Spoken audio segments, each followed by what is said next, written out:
Hi, I'm Fox 8 meteorologist Shelby Latino, and we know we need the rain, but heavy rain can sometimes be a bit scary.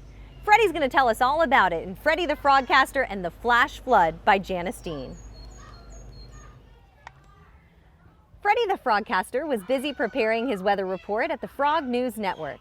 Freddy's fellow frogcasters, Sally Croker and Polly Waggins, had given him more and more responsibility, and now he was officially a weekend weather reporter. Freddy just loved thinking, talking, and learning about all kinds of weather, and the whole town of Lilypad trusted and listened to Freddy's frogcasting. Freddy hopped outside to take a break and check out some weather clues. Would it be another day without rain?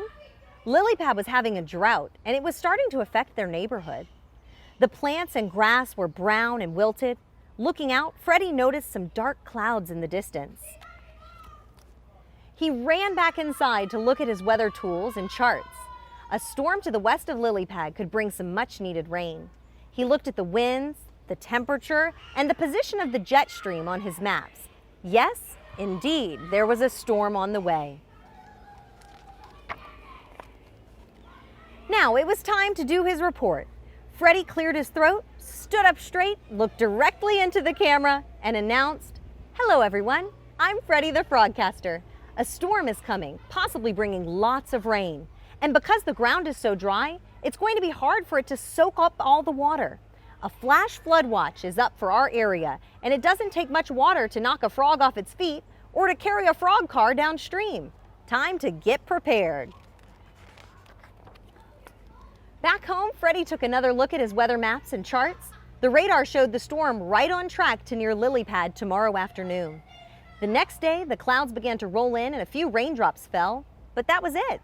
Freddy looked at his weather app on his phone. Oh no! The rain had moved to the north of them. Freddy had gotten his report wrong. "When is the rain coming?" Freddy's friends asked.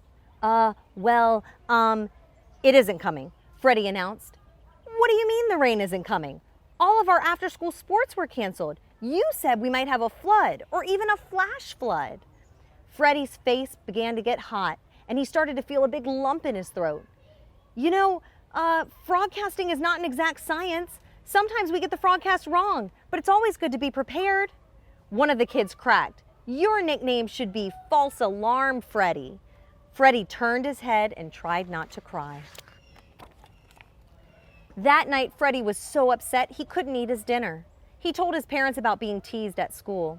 "Freddy, you did your best. You studied your charts and made your report. Can you imagine if you hadn't warned them and Lilypad got flooded and no one was prepared? You did the right thing," said his dad. Freddy still felt terrible.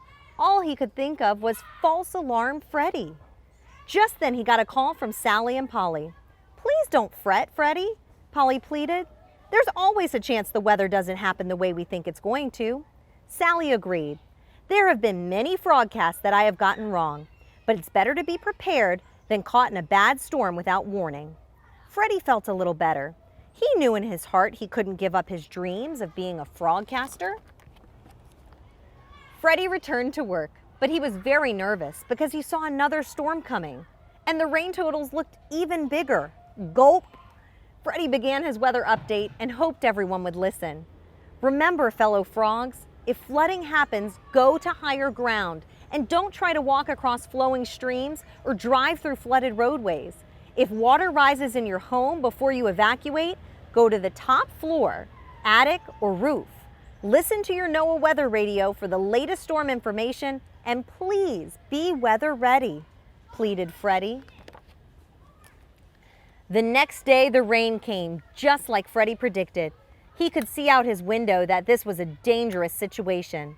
Freddy tried to make his way to the TV station, but the water was too high and he didn't want to get stranded. He would take his own advice and stay indoors. Trees fell and floodwater gushed out over the streams and riverbanks, causing cars to be swept away. Sally was reporting out near Freddy's house on all the water rescues happening around Lilypad. Police and fire frogs were out trying to help those who were caught in the rushing water.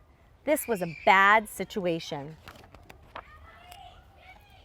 Flood reports kept coming in. Freddy knew that flash floods could cause more damage than hurricanes, tornadoes, windstorms, or lightning.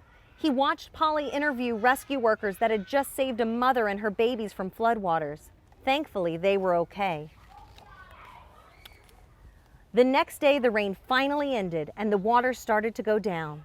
It turned out that this storm stalled over Lily Pad and we received over a foot of rain in just 6 hours. That's another record for Lily Pad, Sally reported. Later that day, the mayor announced it was safe for everyone to come out. He thanked all the police and fire frogs who helped with the rescues. This was a big flood, and it caused a lot of damage to our little town. But thankfully, everyone is safe. And a special thanks to our favorite frogcasters, Sally, Polly, and Freddy, for getting this last frogcast right and warning us all of the potential rain and flooding, the mayor said. Sally and Polly hugged Freddy. Don't be scared to take chances. There will be times that we get our frogcasting wrong. Weather is unpredictable that way. We do our best to warn everyone about the weather with the information we have at the time. Just remember, you will always be Weather Ready Freddy to us. He couldn't waste another moment and hopped to it.